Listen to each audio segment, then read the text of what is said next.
ça nous permet d'avoir une pensée pour Jacques Chancel, Radioscopie. Oui. Patrice. Georges Delerue qui a écrit cette musique. Georges Delerue, merci. la musique, voilà. Belle intervention, Ça fait deux merci. pensées pour un petit jingle. Ça, c'est le musicien qui intervient.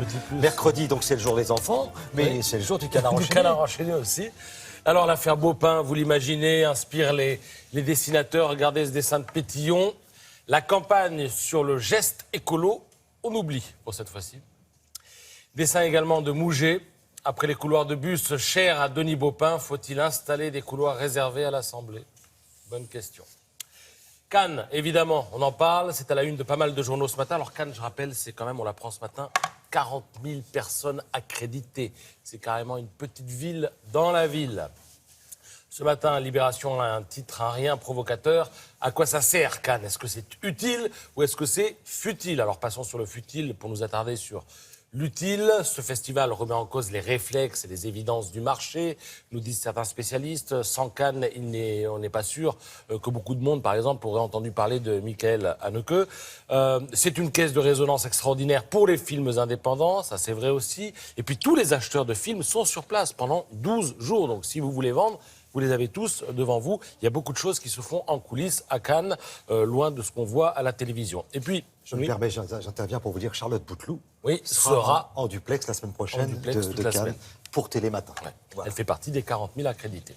Alors Thierry Frémaux, qui est le délégué général du festival, dit que pour certains pays, une sélection à Cannes, c'est quand même 5 ans d'industrie nationale devant soi, assurée. Donc ça, c'est important. Et puis vous avez le témoignage édifiant de Laurent Canté, réalisateur d'Entre les murs, qui a eu la Palme en 2008. Alors, il dit la Palme a propulsé mon film à l'international. Et c'est vrai qu'il l'a vendu et diffusé dans le monde entier, sauf, note-t-il, et il le précise, en Chine.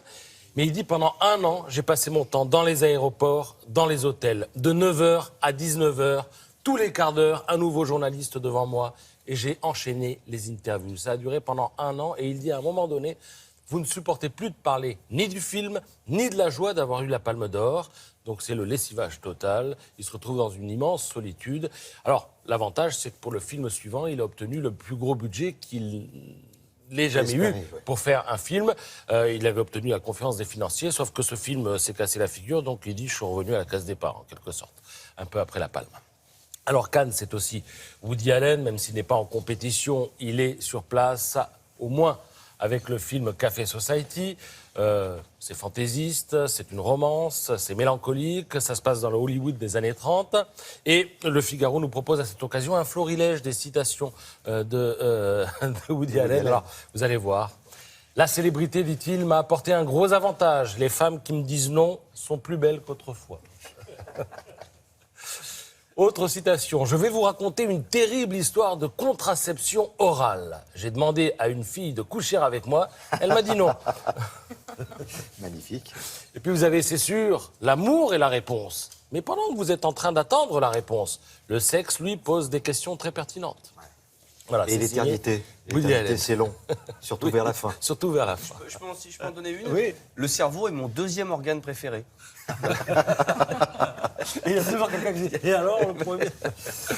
Bon, je termine avec Femme Actuelle, qui est le plus gros tirage de la presse féminine, je le précise, qui en est à la 9e édition de son prix littéraire. Le jury était présidé cette année par Eliette Abékassi, et le coup de cœur d'Eliette Abékassi est allé au roman écrit par cette femme, Laurence Coukio, Les Mémoires sous les vagues. Ça se déroule au Japon, à la fois au 19e siècle et en 2011, juste avant le tsunami. La Mémoire sous les vagues, donc c'est le titre de ce roman. L'auteur a été chercheuse au Japon il y a 25 ans. Elle étudiait les mammifères marins au Japon. Et puis aujourd'hui, elle est céramiste dans l'Oise. Et quand elle a un peu de temps, qu'est-ce qu'elle fait? Elle écrit. Apparemment, ça a réussi. C'est le prix Femme Actuelle de cette année. Il y a aussi d'autres prix, un prix d'électrice, etc. Et tout. Vous verrez tout le détail dans le journal. Merci beaucoup, Patrice.